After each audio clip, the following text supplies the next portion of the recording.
Hello, everybody. Hello, everybody out there in yeah, wrong microphone. Sorry. Hello, everybody out there in Radio Land. Y'all are listening to Media Cyphers only on 89.1 WIDR or online at widerfm.org. I'm your host, Andy Argo, and this is a weekly program where we come onto your radio dial and we tell y'all what is really going on here in Kalamazoo, the state of Michigan, the so-called United States, and the rest of the world from a working class perspective. As always, following thoughts, views, and opinions are not necessarily those of 89.1 WIDR or online or Western Michigan University. Sorry, I was getting my lead lines mixed up, mixed. Blah, blah, blah, blah. All right, sorry. And get my mouth straight here so I don't uh, jibber jabber for the whole rest of the 2 hours here. Okay. Okay, so now that I've learned how to enunciate again, let's talk about. We got a lot of stuff to talk about on today's show. We're going to be starting with a local story here from the Gazette that I found really important, talking about some folks who are enduring some horrendous living conditions, and we'll talk a little bit about the link between that and, again, bad landlords, bad land management, capitalism, etc.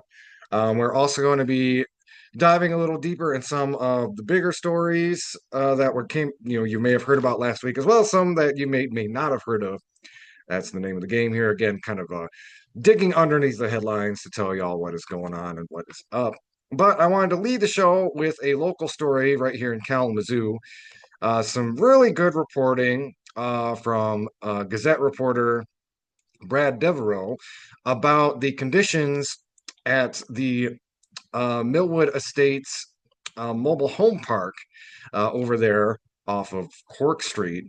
If you're a longtime resident, you're probably familiar that anytime you're kind of going out that way, maybe by Consumers Energy, Milwood Estates is right there. Actually, I think the last time I went down there was in 2019. I was canvassing for my city commission campaign.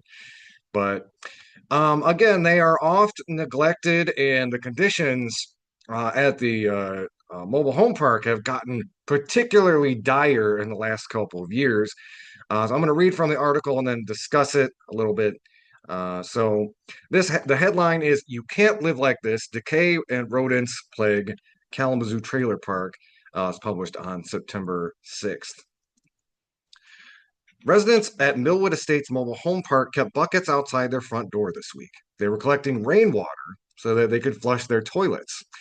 The city of Kalamazoo cut off the entire park from water service Wednesday, September 3rd, after the bill was unpaid by the property manager, Park Place Communities, City of Kalamazoo spokesman Mike Smith said.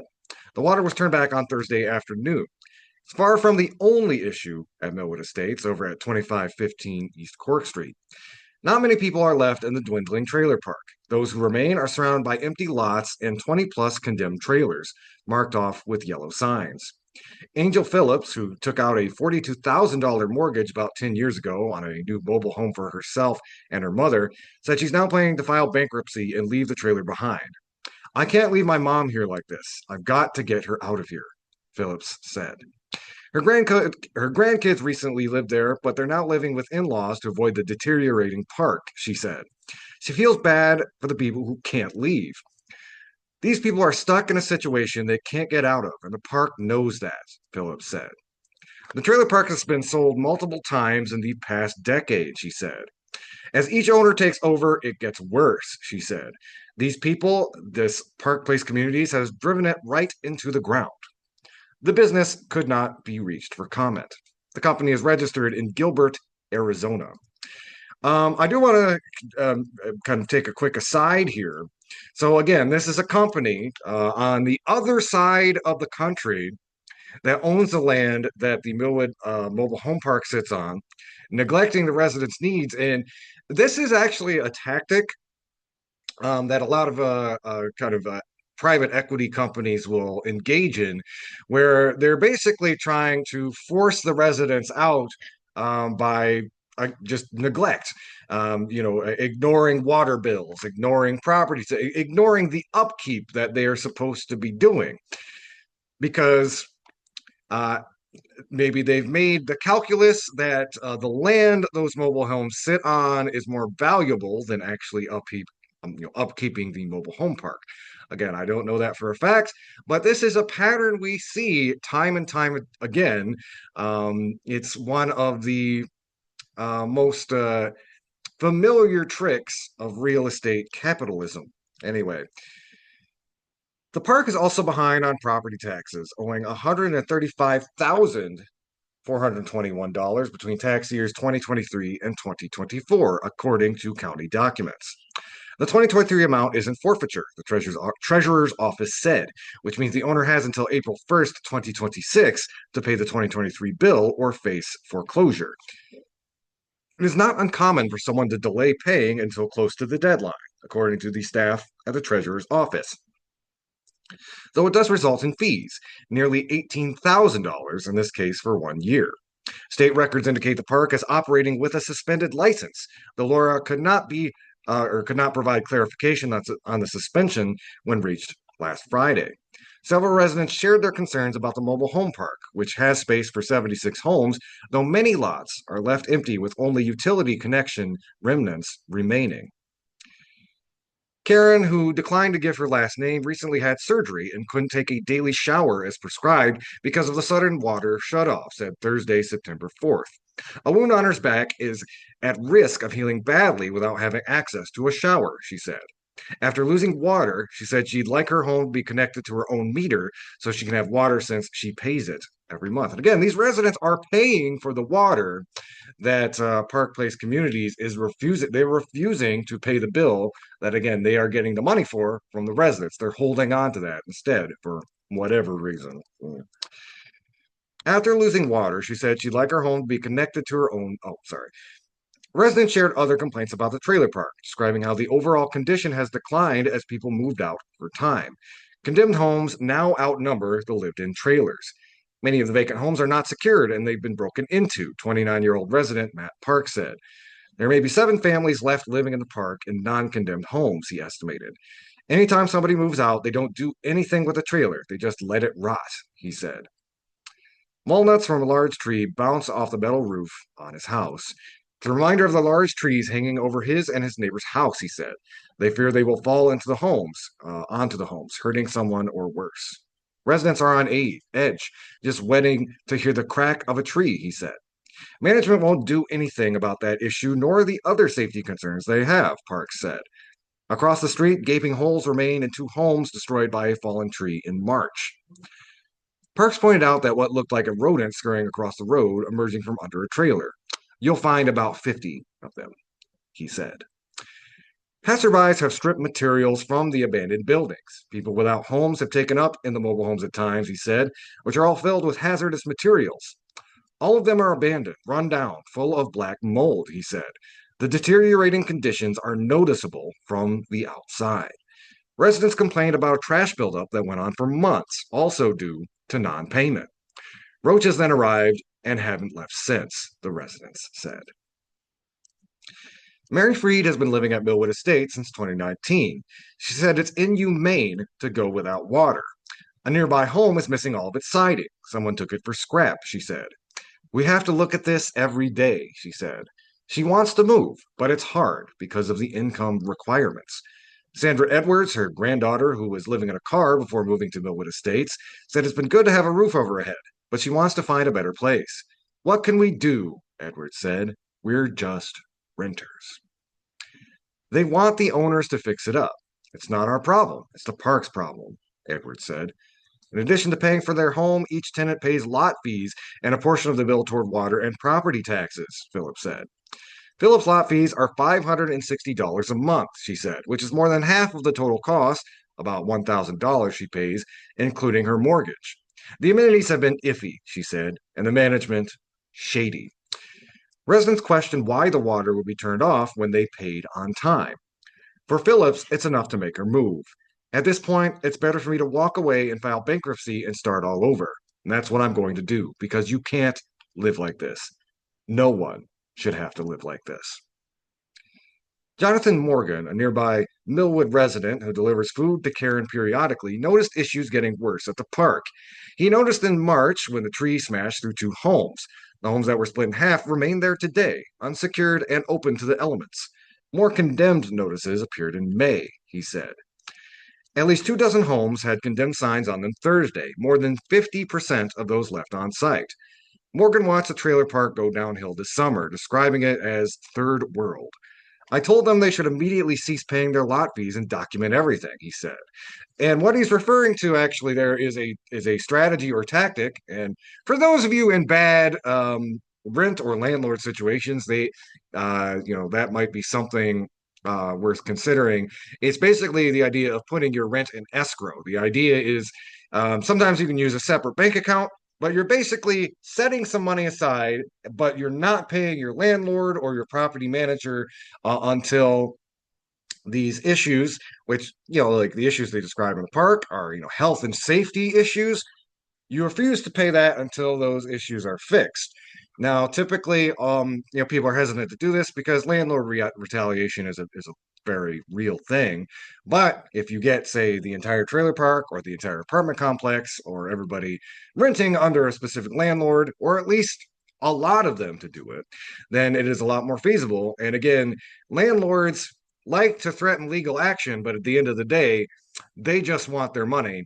And you can, using these collective tactics, you can get them to cough up necessary repairs. However, there's another kind of monkey wrench in this strategy, which is, if my gut is right, it seems like the owners of this trailer, this mobile home community, might be interested in just selling it off at some point. So their interest in fixing it up may be superseded by the fact that they just want to get everyone out of there. Again, this is important, and this is a big reason. It is really vital important for tenants to assert their rights. And, one thing that I could think that could fix this issue, I was actually reading an article from In These Times last week. It was talking about a mobile home park over in Vermont that basically incorporated itself into a village. The people of the mobile home park owned it themselves. Now, is there a strategy moving forward for the folks at Milwood, Milwood Mobile Home Park to do that? Well, when you've only got about 7 families left, who again are working, a lot of them working paycheck to paycheck, not necessarily. But I think this should underscore the importance of collective ownership in our housing, particularly in situations like this, where you have this entity based out of Arizona whose intentional or unintentional neglect is causing health and safety issues for the residents, and at the end of the day, might force most of them to move. A secretary at the management company said Thursday the water bill had been paid. The company did not respond to request for further comment. And again, the water did get turned back on, perhaps after a little bit of pressure here. Pressure from the residents. Again, that is important. Again, I know we all get a little cynical in these times, but public pressure is a real thing, and it still has an effect, and it can force even shady real estate companies to do the right thing. The city of Kalamazoo is now attempting to get the property owner/management connected to resources, Smith said. The property is a single commercial water account, he said, so the property owner is responsible for utility payments. Park residents should deal with management regarding utilities, he said. It is also incumbent on the property owner to make timely payments for water, garbage, etc. provided at the park from tenants who pay monthly lot fees, Smith said. Kalamazoo County Commissioner Montes Morales said Kalamazoo County is concerned about the situation at Milwood Estates. Residents deserve safe and stable housing, she said. We recognize the frustration tenants feel when management decisions place them at risk, and we believe property owners must ensure that basic services like water remain accessible, Morales said. The city of Kalamazoo is managing the response at this time, she said. We appreciate the city's work in this area and remain committed to supporting collaborative efforts that protect residents and strengthen neighborhoods, she said. Again, if you want to read that article for yourself, you can find it at mlive/the Gazette. That was by Brad Devereaux. You can't live like this. Decay rodents plague Kalamazoo trailer park. We're going to take a quick break. Y'all are listening to Media Cyphers only on 89.1 WIDR or online at widerfm.org. You can also find us online at Media Cyphers on Facebook, YouTube, and the Media Cyphers Kalamazoo podcast that you can find on most podcasting apps. Keep your dial locked. This is Media Cyphers, your source for political revolution.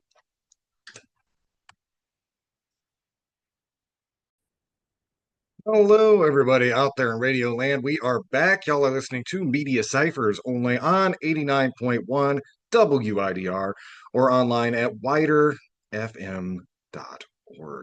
Next story we're going to talk about, this comes to us from Bridge, Michigan, and it kind of links the current administration's kind of assault on higher education and how that is impacting not only the financial resources of colleges around the state, but how again the xenophobic belligerence of the Trump administration is really hitting how many international students are enrolling this year. There's significant drops all around the state and around the country.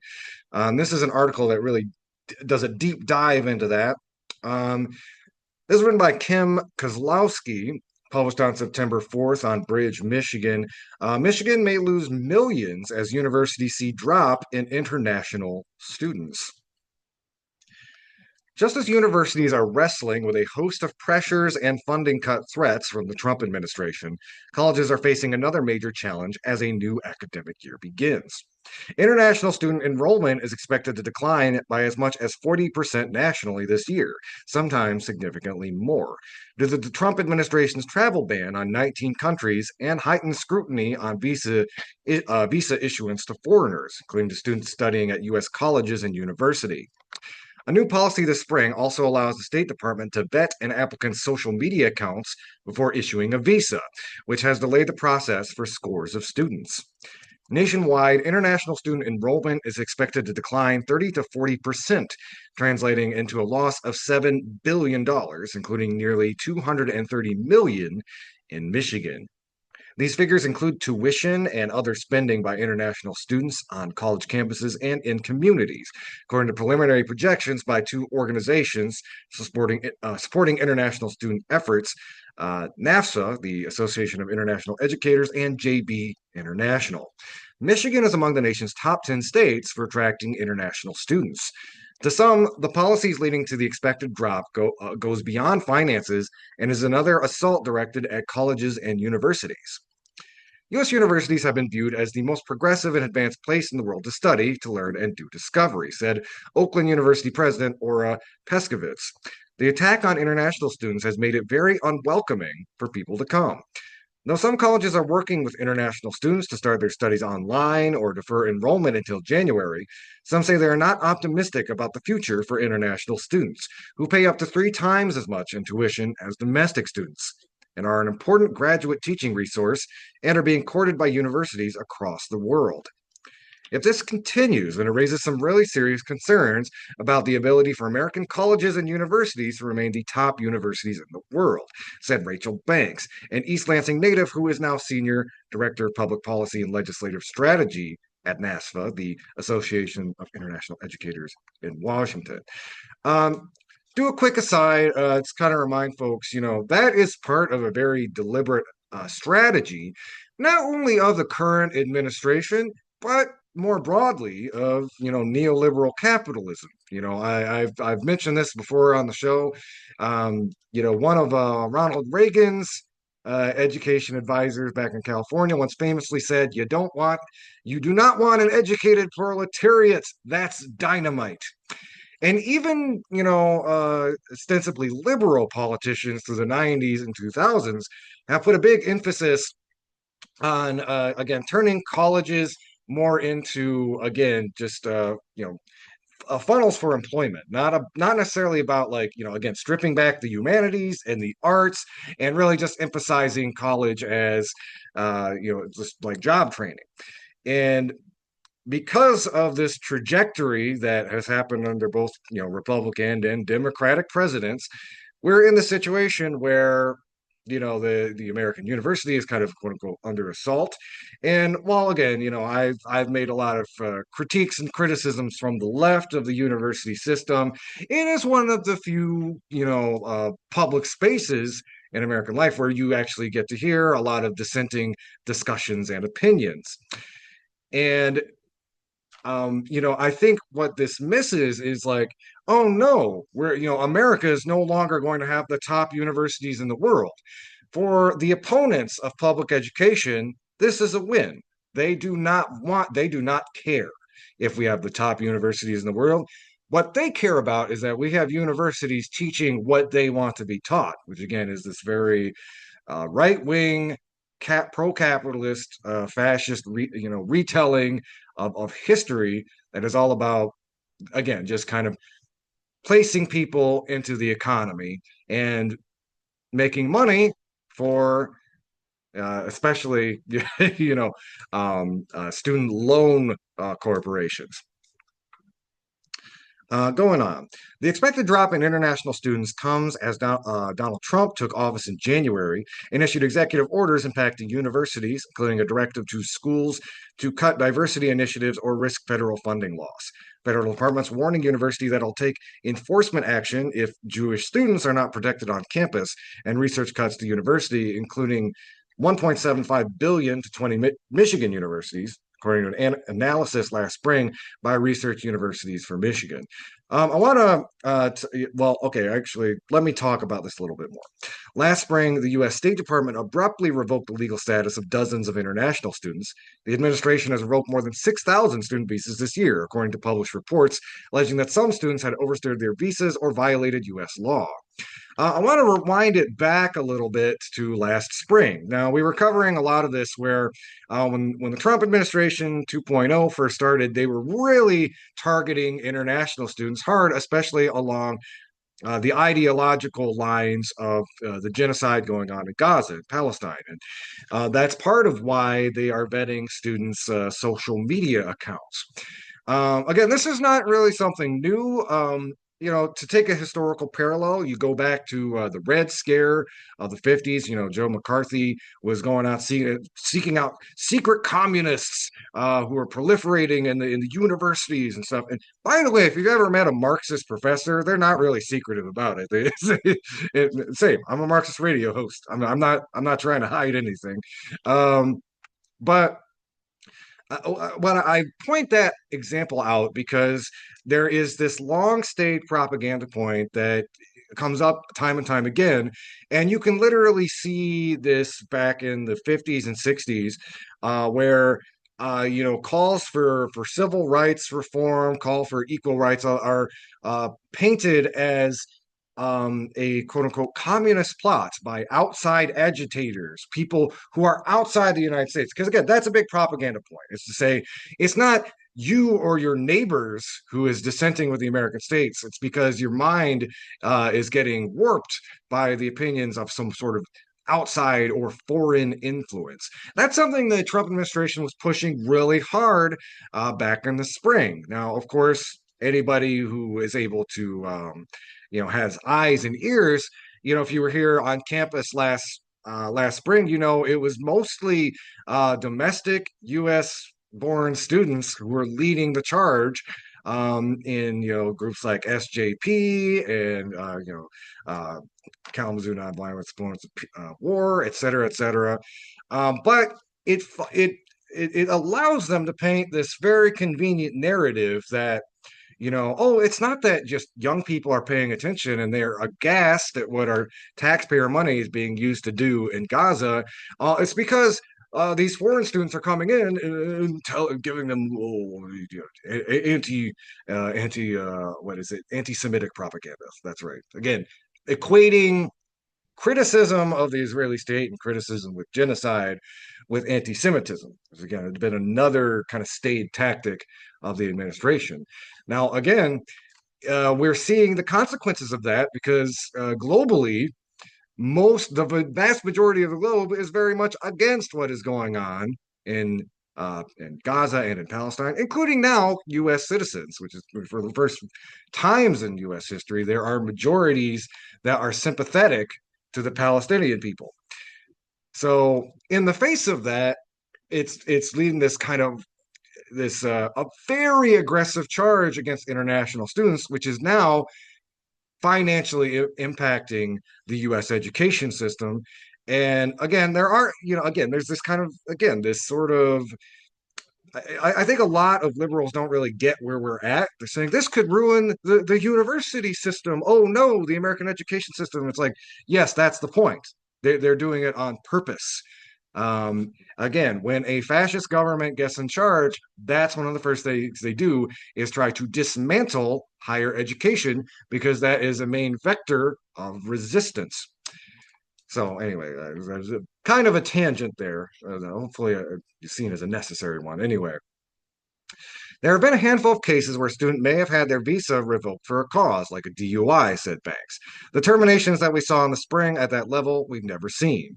There are more than 1.1 million international students in the U.S. in 2023 through 24, including 38,000 in Michigan, according to Open Doors, an annual report tracking international students published by the Institute of International Education and sponsored by the State Department. Among the leading state institutions hosting international students, mostly from India and China, are University of Michigan, Michigan State University, Central University, and Wayne State University. It's still too soon in the semester for colleges to know exactly how many new international students won't enroll this fall, but many officials expect it will impact overall enrollment. At CMU, where 1,670 international students were among the 1,400 and 500 students enrolled last year, the college was recruited 500 to 600 new international students every year. But CMU is bracing for a drop of about 400 students, or 70%. Not 17, not 7, 70% from where the college was a year ago, said Jennifer DeHamers, CMU Vice President of Student Recruitment and Retention. That's a pretty big decrease in the number of students we would be expecting to show up, said DeHamers. Students are getting their social media questioned about affiliations they may have in their home countries and whether they have interest in becoming politically involved in the U.S. Pro tip to any international students: no, you do not. You love Mickey Mouse and football and all the rest. And then once you get here, do what you will. Anyway.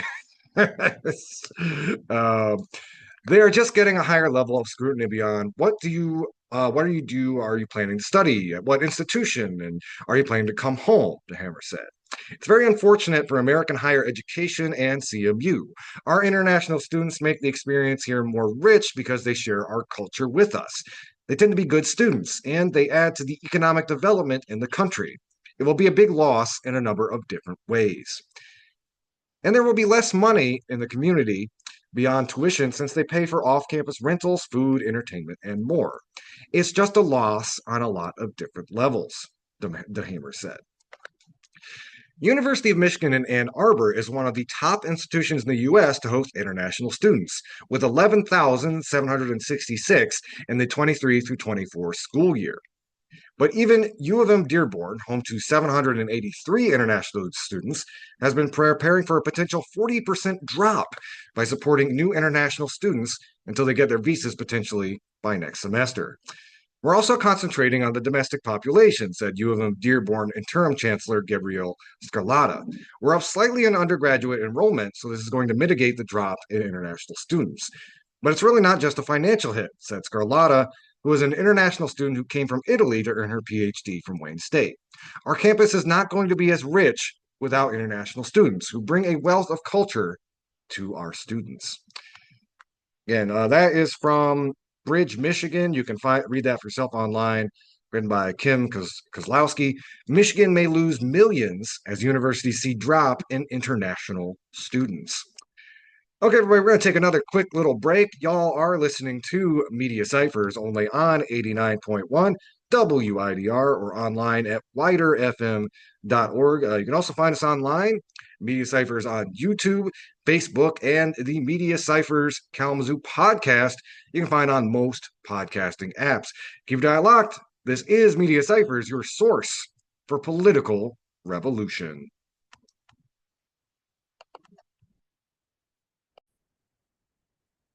Hello, everybody.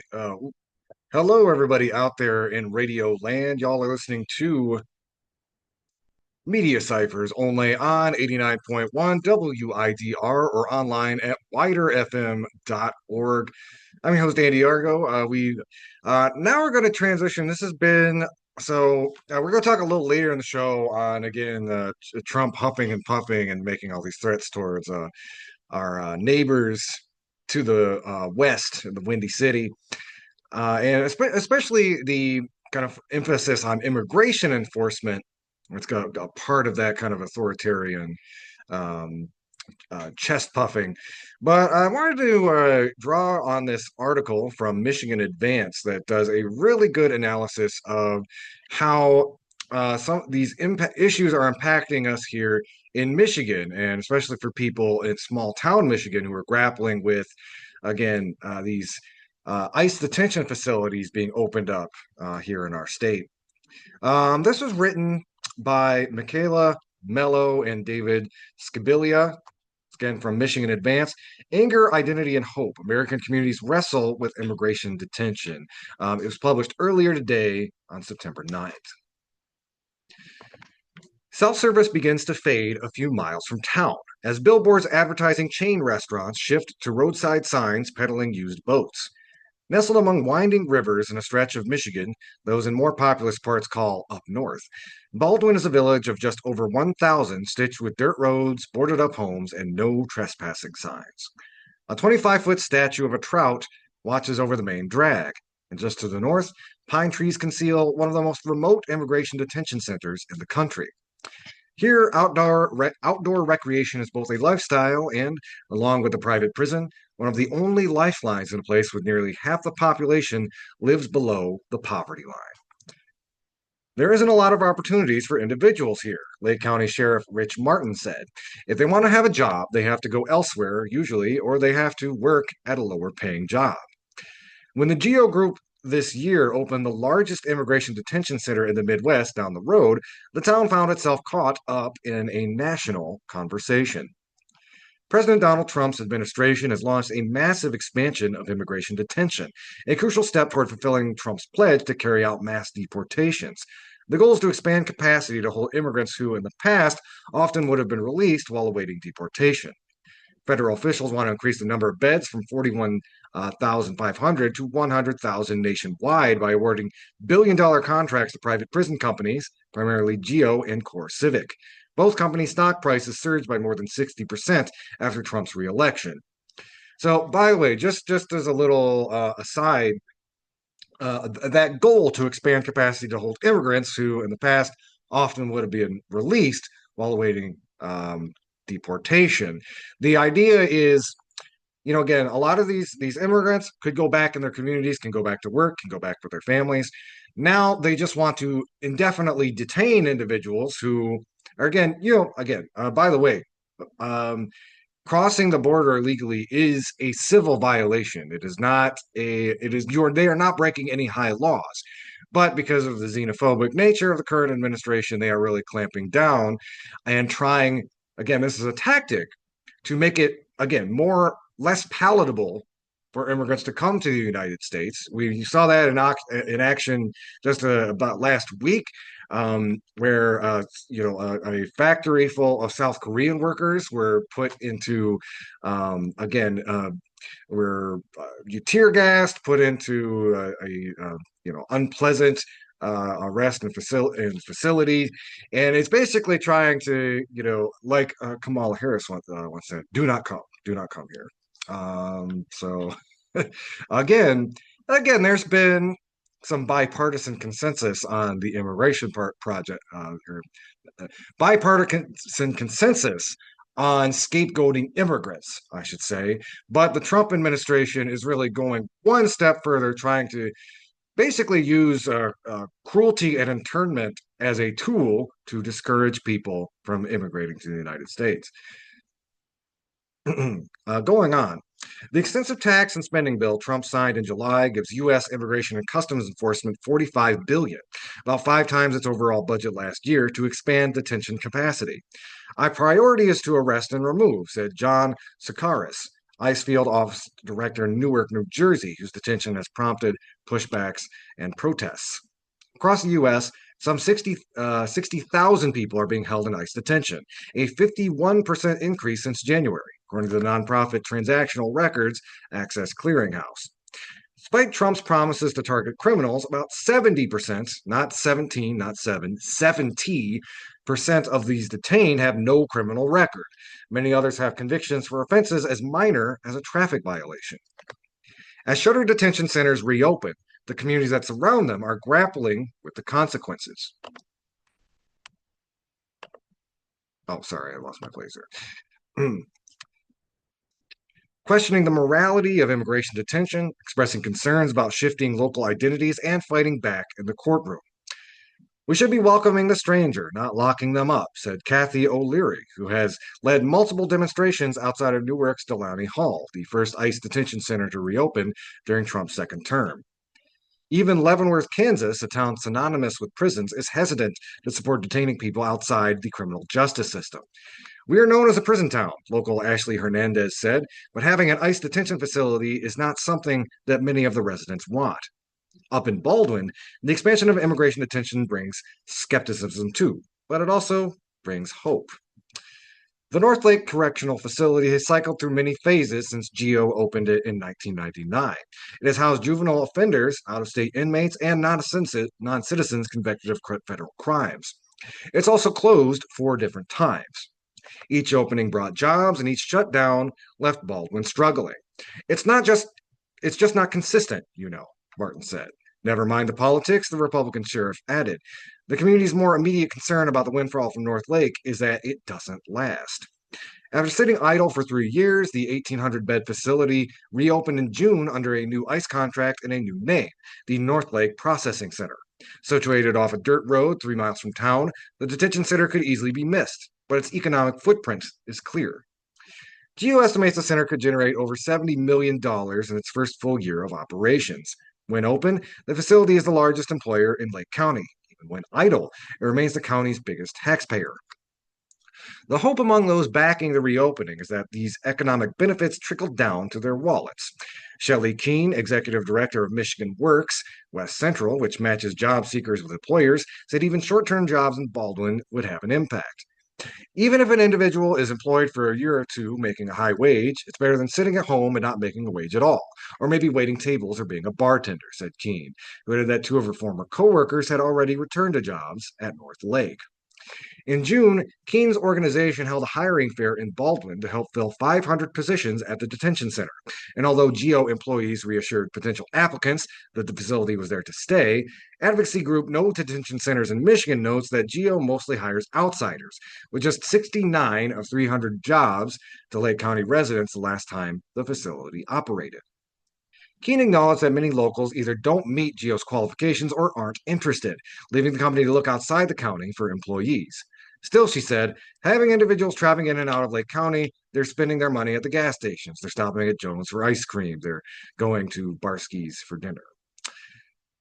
Those who oppose the facility argue that the promised economic benefits come at too high a cost. In June, about 150 protesters gathered at a park near Baldwin holding signs and chanting, "No to GEO, we can do better." By the way, I'm just going to make a quick aside here. This is Trump's economic development plan at work. And when the news first dropped about the skyrocketed ICE budget, I referred to it as like, again, the dude is like FDR's Wario. He's creating a job program for fascists or people who are willing to do the dirty work of fascists, which is to say, he's again offering jobs, but only in the context of a brutal and dehumanizing deportation system. And again, a lot of the other moves that the Trump administration is doing is trying to funnel people into that line of employment, whether they are a gleeful proud boy who wants a badge or somebody who, for example, ICE is now offering to pay off student loan debts. Now, how many people do you think, and hopefully it won't be too many, but that does create a strong incentive for people who maybe can compartmentalize what this job actually entails and say, I need to pay off my student loans. What choice do I have? The demonstration, organized by the Democratic Party in next door Manistee County and no detention centers in Michigan, focused on the morality of detention. It's a carceral community that holds the town hostage, and then when they're done, they leave, organizer Eric Lampinen said. Lampinen, who lives 45 miles from Baldwin, said he doesn't judge locals who support the facility. I get it, he said. When you don't have jobs, what do you do? In an email to News 21, a GEO spokesperson said, we are proud of our role our company has played for 40 years to support the law enforcement mission of ICE and to line their own pockets, I should really say. Again, GEO Group is one of the big private prison corporations that is profiting off of this ICE bonanza that's happening under the Trump administration. Going down a little further, Sarah Maddox is a waitress at Shuey's Long Log Bar, a Baldwin staple for nearly 100 years, as the Facebook page boasts. At the horseshoe-shaped bar, Maddox laughs with regulars and greets them by name. She thinks most of the opposition to the new detention center is coming from outsiders. The protests don't exactly show the way we feel here, she said. A few of her friends applied at North Lake, drawn by one of the area's few jobs with strong benefits. At the same time, Maddox remembers how takeout orders dropped by almost 15% when North Lake closed in 2022. We're excited for the growth, but I think the up and down of the North Lake facility, the opening and the closing, has taken its toll on the community, she said. Lake County is Trump country. Some 65% of residents voted for him over Kamala Harris. For residents such as Debbie Russell, though, the detention debate isn't about politics, it's about the needs of her neighbors.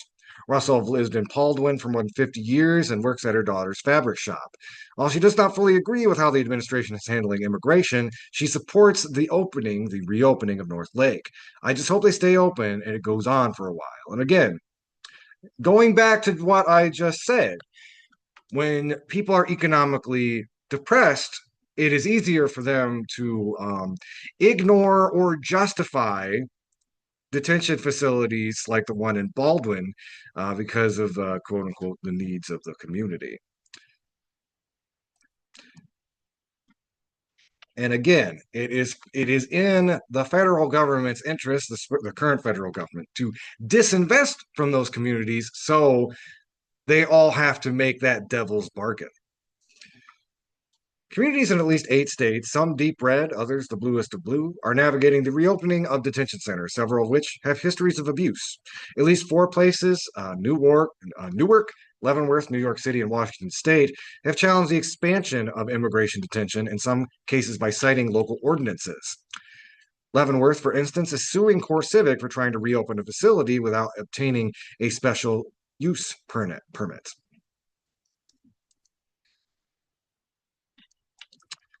And I'm going to go down just a little bit. It spends a lot of time talking about Newark and Leavenworth, and I think those are important elements of the story. I really did just want to focus a lot on the aspect, or sorry, the part of this coverage focused on Baldwin. But if you want to read the rest of that article, and it is a really important one. You go to Michigan Advance. Headline is Anger, Identity, Hope, American Communities Wrestle with Immigration Detention. It was published today, September 9th. You can find that on Michigan Advance. Hey everybody, y'all listening to Media Cyphers only on 89.1 WIDR or online at widerfm.org. You can also find us online, Media Cyphers on Facebook, YouTube, and the Media Cyphers Kalamazoo podcast, which you can find on most podcasting apps. Keep your dial locked. Y'all are listening to Media Cyphers only on 89.1 WIDR, your source for political revolution. Hello, everybody out there in Radio Land. Y'all are listening to Media Cyphers only on 89.1 WIDR or online at widerfm.org here in 89.1 WIDR Kalamazoo. So the next topic I wanted to talk about, this has been a very scary week for our trans friends and comrades out there, both at the state and national level. I was going to spend some time talking about that. And again, first, I'm not going to spend a lot of time on it. It does look, knock on wood, like this isn't going to make it through the Michigan Senate, but disturbingly enough, here the Michigan House passed a Student Restroom Privacy Act bill, quote unquote, which basically it would require Michigan students to use the bathroom of the sex they were assigned to at birth. It's basically an anti-trans bill that specifically targets trans students and youth. It's again, it is basically state sanctioned discrimination, through the opinion of this humble radio host. Um, and it's worth pointing out, only 0.2% of students in Michigan identify as transgender. And again, this whole myth of, like, boys dressing as girls to go into the bathroom. I want to point out that means that it's like the problem would be cis boys, right? Trying to get in the bathrooms to assault people. If you look at the actual rates of sexual assault and sexual violence, it's again much more disproportionately caused by straight men than it is trans women. But this myth is really ossified in the culture to a point where we had, not only did the Republicans vote on this, but so did 7 Democrats in the Michigan legislatures. Shame on them. Shame on them for looking at, like, the main civil rights issue of our time and saying, yeah, keep those kids out of the bathroom, or whatever you want to say about it. Again, it does look like, knock on wood, might be stalling out in the Senate, but again, it's horrible and dehumanizing legislation that nobody should be voting for, let alone a plurality of Republicans and 7 Democrats. Anyway, the other thing you might have heard, and in my opinion, I think it's like sometimes there's quote unquote leaks from the White House or the federal government. And I think those are almost purposeful. They just want to see how people react to it.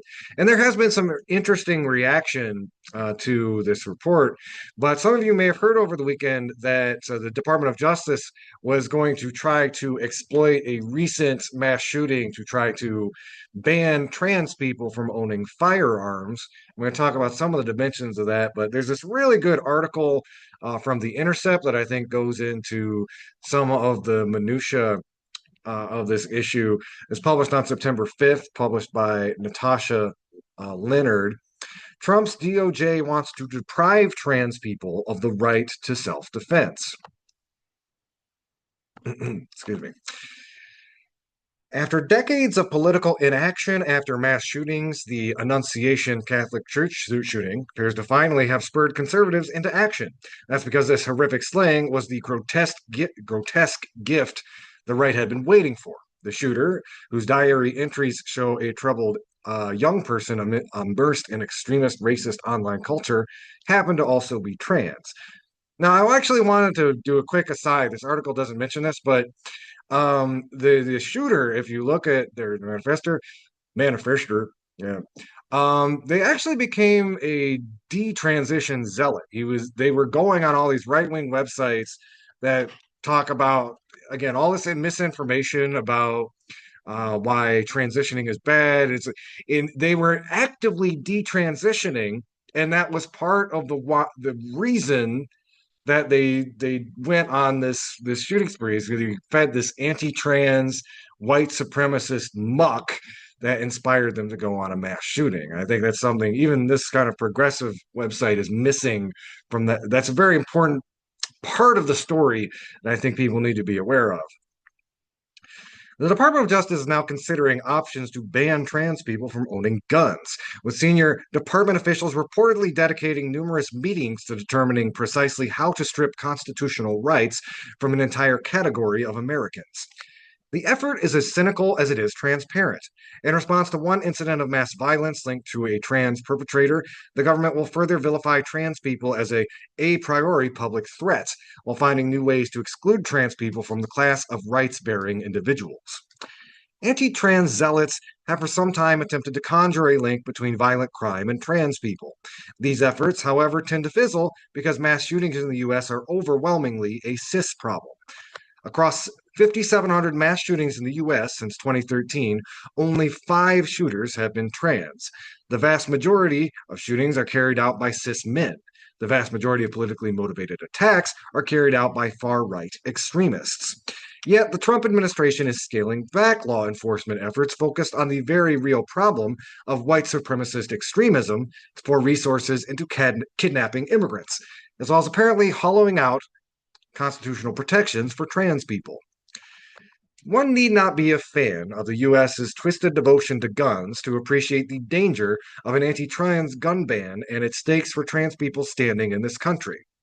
Like Trump's ban on trans people serving in the military, any efforts to ban trans people from gun ownership will rely on a dangerous logic with stakes for all trans and gender nonconforming people, gun owners or not. The military ban rests on the sick premise that there is something inherently untrustworthy or dishonest about being trans that quote unquote conflicts with a soldier's commitment to an honorable, truthful, and disciplined lifestyle. Meanwhile, discussions around a gun ownership ban, according to reports, frame trans identity as a mental illness. It shouldn't need repeating, but being trans is not a mental illness. Suffering from gender dysphoria without access to gender affirming care, however, can be debilitating, if not deadly. Justice Department officials told reporters that discussions were only in the early stages, and any ban proposal would no doubt face legal pushback. The discussions alone serve a purpose, however, in signaling the administration's commitment to demonizing trans people and promoting the connection in the public imaginary between trans people and violence. According to Alejandro Caraballo, a trans rights activist and clinical instructor at Harvard Law School, in order to skirt the Second Amendment, the government would have to declare that anyone with gender dysphoria has a mental illness that makes them a danger to themselves or to others. Such a sweeping determination would not only have repercussions for gun ownership, but also employment, benefits, access to bank accounts, professional licenses, etc., Carabello noted on Blue Sky. Determinations of mental incompetence can lead to the loss of professional licenses such as law, teaching, and medical licenses. Caraballo added that such a designation would be a means of effectively purging trans people from society writ large and starting the process of mass institutionalization.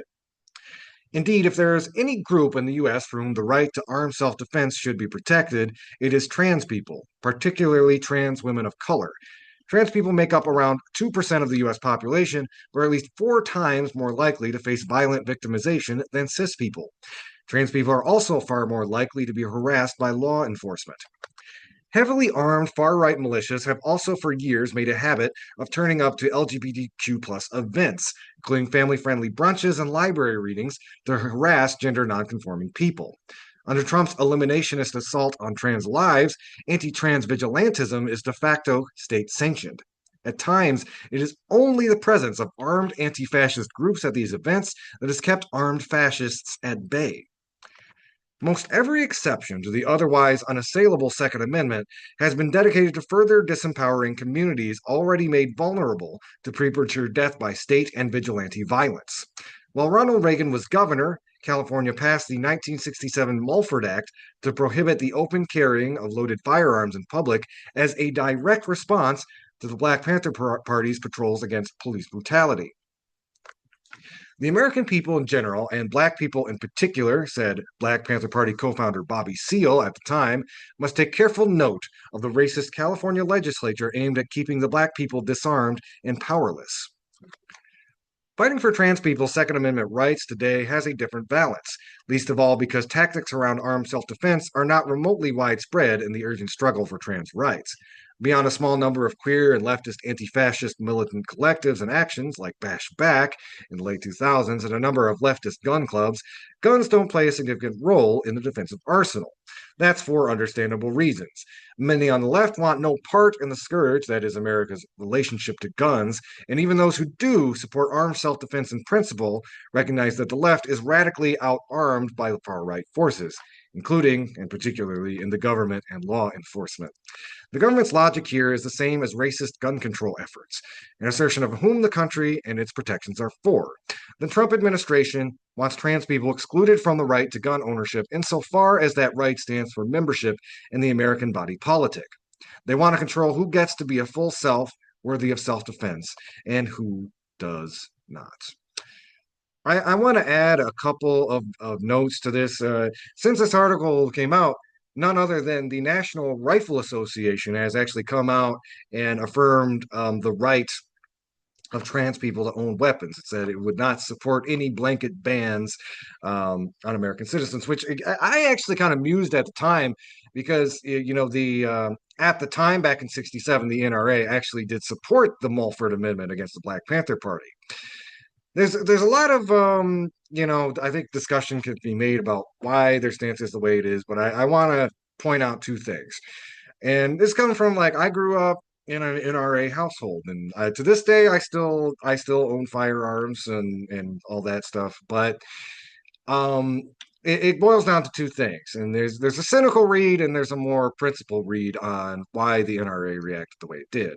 The principal read is much of their rank and file, all of their rank and file, actually do have a principled stance on the Second Amendment.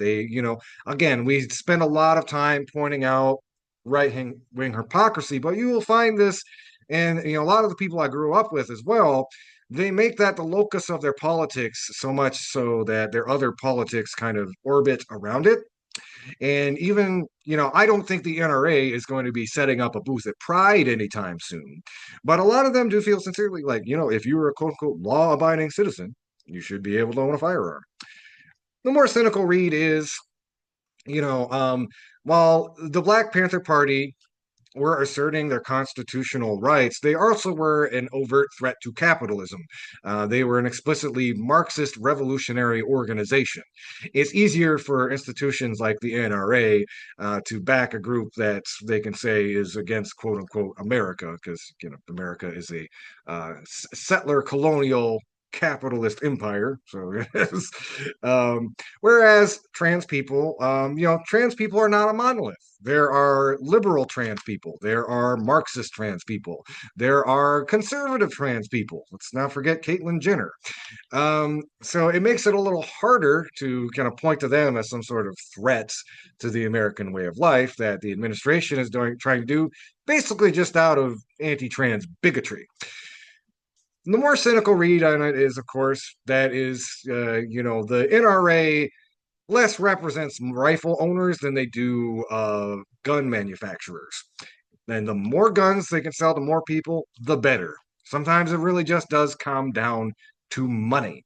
And particularly if you're a trans person and you think your gun rights are under threat, this has been a long-stayed tactic of the gun manufacturers in the U.S. They have used the threats of gun control laws to jack up sales. Whether they're going to see discernible increase in gun sales because of trans people worried about their gun rights being stripped away, well, that remains to be seen. But that has been part of their economic calculus in years before. So worth pointing out.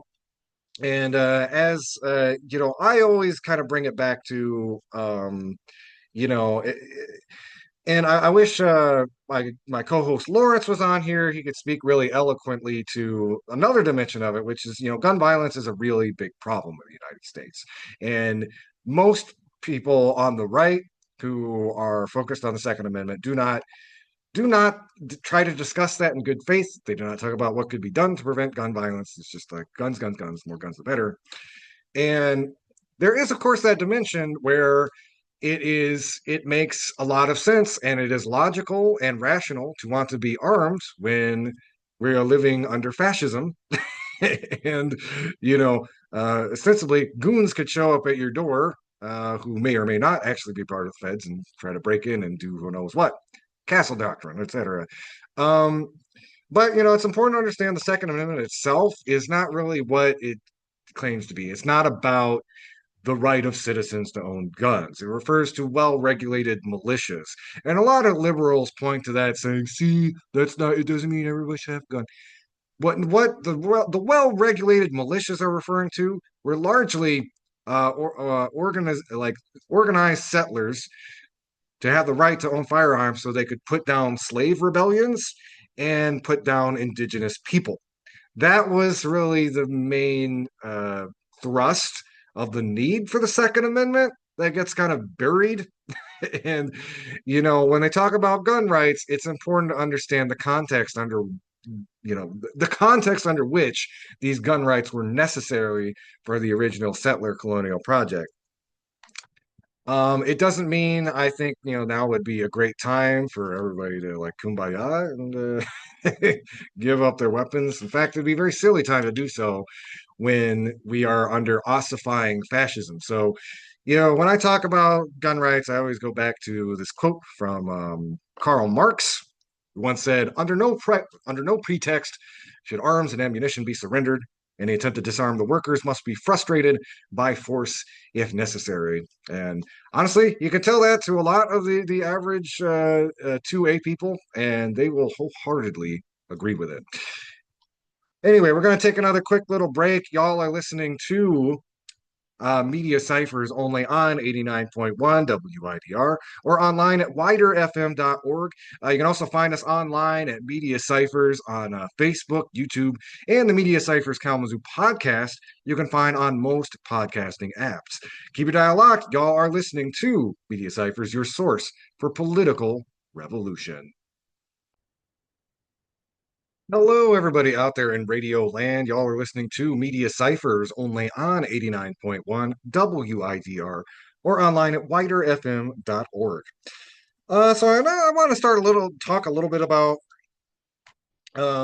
Trump belligerently declaring war on Chicago. Uh, so, well, first of all, okay, let's go back. He's turning it. The Department of Defense is becoming the Department of War again. And I say again because that's actually what that department was called until about 1947. After World War II, they rebranded the Department of War as the Department of Defense. And the idea was we are entering a more enlightened era. We're putting the brutal wars of the 21st century behind us. Of course, that's not what actually happened.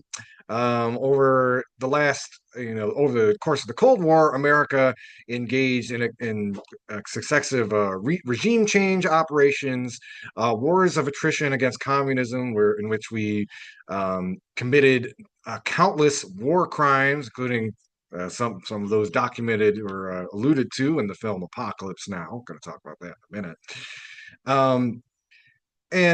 Again, trying to fund fascist paramilitaries down in Latin America. The list goes on. So there's been, some hay made, especially from kind of like more liberals, about like again loss of decorum, calling it the Department of War, the Department of Defense. Honestly, Department of War has been a more honest name the whole time. And I think it's a good thing because it paints the empire naked as what it is. It is again focused on colonization, resource extraction, and again committing war crimes when necessary to do so. Let's not forget. Zionists, they have an ideological imperative to commit genocide in Gaza. For the people running the current administration, the imperative is real estate. They couldn't care much less about dead Palestinians, but they do want to create a big old casino resort on the Gaza Strip, and that's the thing motivating them. And that is as American as apple pie, if you really know your history. So, with that, of course, we have Donald Trump threatening Chicago over the weekend. You're going to find out why it's called the Department of War, and then you probably saw that really absurd AI image of Donald Trump dressed as Kilgore from the Apocalypse Now film, and Lieutenant Colonel Bill Kilgore, and quoting, I love the smell of deportations in the morning. By the way, so to the younger folks, Apocalypse Now is a film from the 70s. If you haven't seen it, it is probably one of the best anti-war films of the 20th century. And it really focuses on how war turns men into monsters and the monstrous things that are done.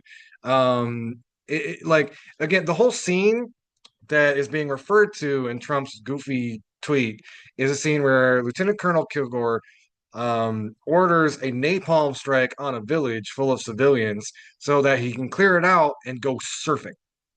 Which, if that's not a weird and timely analogy for the state of American foreign policy now, I don't know what is.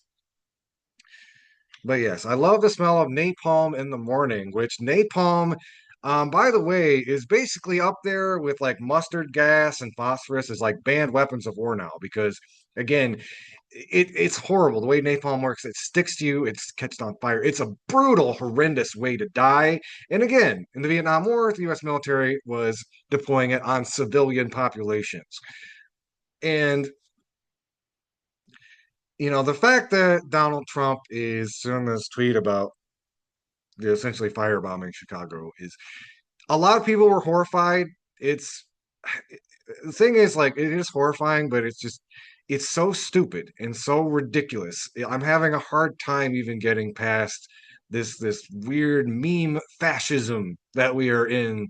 And oh god. Anyway, with that, I wanted to read from an article from The Nation. So published on September 8th. Donald Trump is bringing the imperial wars to the home front. The ruler of a dying empire inflicts mindless militarism on Venezuela and Chicago. It's written by Jeet here. Donald Trump's jokes are never just jokes. However crude and nasty his attempts at humor might be, they offer a more accurate picture of his actual policies than his official statements. On Wednesday, Trump posted on Truth Social, a platform he founded and owns, an AI generated image fusing a famous scene from the film Apocalypse Now with the president's current threats to send the National Guard into Chicago. In the movie, Lieutenant Colonel Bill Kilgore leads a psychopathic helicopter attack on a Vietnamese village. Kilgore thrills in the slaughter of civilians, saying, "I love the smell of napalm in the morning." In Trump's post, the president's face is superimposed on Kilgore's body, while helicopters napalm America's third largest city. Riffing on Kilgore's words, the caption reads, "I love the smell of deportations in the morning." The Post also alludes to the fact that Trump had recently asserted his executive authority in a dubious manner to rename the Department of Defense as the Department of War. Chicago's about to find out why it's called the Department of War. Asked by reporters on Sunday about the post, Trump took the coward's path of disavowal, saying he was not going to war with Chicago, but simply working to clean up our cities. This official denial is much less honest than the Truth Social post, which accurately depicts the libidinal pleasure Trump and his most rabid followers take in the prospect of sending troops to crush domestic foes.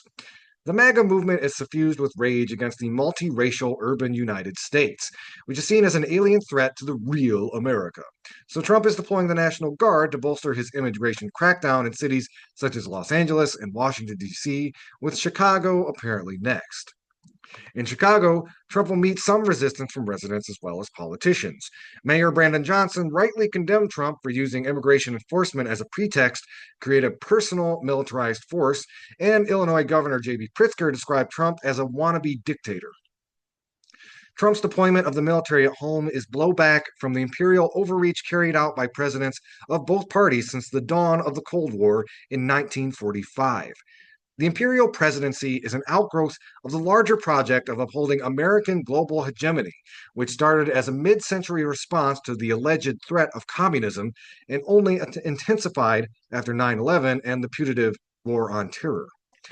What sets Trump apart from the most mainstream politicians is that he is candid about the fact that the project of American global hegemony is faltering, as the empire has recently failed over the last 5 decades to impose its will on recalcitrant nations. Since 2016, Trump has cynically been casting himself as a politician willing to end the forever wars. But in practice, Trump has simply transformed them from long wars into a series of scattershot incursions around the world and at home. When Trump signed an executive order on Friday decreeing that the Department of Defense will go back to being the Department of War, the name it had before 1947, both the President and Defense Secretary Pete Hegseth acknowledged that the United States has not been able to win a major war in 80 years. Hegseth told reporters, from the Department of War to the Department of Defense in 1947, we haven't won a major war since, whether it's the Korean War or the Vietnam War or our generation of Iraq and Afghanistan. Trump echoed this sentiment by saying that the United States has not fought to win since World War II. Aside from the examples cited by Hegseth, we can also see evidence of American imperial decline in Europe, where Russia is clearly on path to secure its major goals in Ukraine, and the Middle East, where America's ally Israel is conducting a colonial slaughter in Gaza that has become a forever war without clear rational or plausible endgame. The United States and its allies retain the power to inflict vast violence all over the world, but that doesn't give them the ability to win anything resembling compliance or a world friendly to American interests. Trump and Hegseth seem to understand that the United States is trapped in a pattern of failure and decline, but they have a simplistic view of the cause of the problem. They see it as a matter of willpower, as if it can be addressed by adopting a more macho rhetoric and picking easy to win fights against small targets. Paralleling this show of force in American cities has been a flexing of old fashioned gunboat diplomacy elsewhere in the Western Hemisphere. Last Tuesday, the U.S. military bombed the Venezuelan speedboat, allegedly carrying drugs, killing 11 on board. The White House provided only the flimsiest legal rationale for the bombing, which is likely in violation of international law. Because of congressional surrender of war-making powers to the imperial presidency, Trump has a wide variety of military resources he can deploy at will, including special forces, which have been used in the war on terror to commit assassinations all over the world. Democratic congressional leaders Chuck Schumer and Hakeem Jeffries have been, as is their wont on all serious issues, silent about Trump's threats to Venezuela. On Friday, the New York Times reported that in 2019, Trump ordered a secret incursion into North Korea by Navy SEALs to plant a listening device. The mission was botched and led to the killing of 2 or 3 civilians, fishermen whose only crime was being in the way of the SEALs. Trump never told Congress about this violent attack on a foreign country. The Biden administration revealed it to a few members of Congress in 2021, and the public is learning about it only now. Once again, the abdication of constitutional responsibility by Congress is enabling atrocities. All of these events, the troops in American cities, the attack on the Venezuelan boat, the failed North Korean mission, show a common pattern that can be seen in Trump's larger foreign policy. Unlike George W. Bush, Trump does not seem to have an appetite for large wars pitting the American military against conventional foes and involving the holding of extensive territory. Rather, reverting to an older form of imperialism, Trump is a fan of quick commando raids and shows of force. In 1898, John Hay, serving as Secretary of State in the administration of William McKinley, who happens to be one of Trump's favorite presidents, described the Spanish-American War as a splendid little war. Writing in the New Yorker in 1986, the foreign policy analyst William Pfaff offered an ironic gloss on Hay's notorious phrase. Wars can be both enjoyable and profitable, and the United States has found the wars it has conducted in Latin America to be both, for the most part, both. The intervention in the Dominican Republic in 1965 and the attack in Grenada more recently proved for many Americans a reassuring contrast to the dismal and humiliating engagement in Vietnam. But as Pfaff goes on to note, these splendid little wars often have disastrous long-term consequences that are far more important than the brief jolt of jingoistic pleasure they initially deliver. The Spanish-American War led to the United States making de facto colonies of Cuba and the Philippines, a dire story that still poisons its relations with those countries in different ways. In his 1995 study, In the Shadow of War, the historian Michael S. Sherry offers a similar analysis of how splendid little wars both serve to solve the wounded ego of the American elite while also unleashing short-term and long-term damage on the world. Sherry notes that in the 15 years after the fall of Saigon, presidents repeatedly put American forces in harm's way, largely or wholly on their own initiative, despite the War Powers Act and Vietnam's presumed lessons about obtaining national consent, but always in arenas on the periphery of global power conflict, where nuclear confrontation or serious conventional combat was unlikely, and where the stakes for the United States were limited, often largely symbolic. These military interventions revealed nostalgia for a presumably bygone era of American muscle, reluctance to employ that power in a serious way, and bewilderment about its utility. In light of the 30 years of history since Sherry wrote those words, we can see that the splintered little war has become the norm since 1975, with presidents of both parties willing to make occasional incursions in places such as Grenada, Panama, Serbia, Libya, and North Korea. The major anomaly has been George Bush's decision to launch two large wars that required invasions and occupations that lasted many years. Trump's innovation is that he is applying the strategy of splendid little wars to the homeland. This, too, is a mark of an empire in decline. Finding that it can't subdue other nations, the government of the United States is trying its hand at domestic bullying. These new little wars are unlikely to be successful. An army that couldn't defeat the North Koreans, the Vietnamese, the Iraqis, and the Afghans is unlikely to cow the citizens of Chicago. The danger is that these splintered little wars can metastasize into big, serious wars, including domestic strife turning into a civil war. Again, that's an article from The Nation. Donald Trump is bringing the imperial wars to the home front. You can read that article from yourself at The Nation. You're listening to Media Cyphers only on 89.1 WIDR or online at widerfm.org. You can also find us online at Media Cyphers on Facebook, YouTube, or the Media Cyphers Kalamazoo podcast you can find on most podcasting apps. Keep it locked. This is your source for political revolution.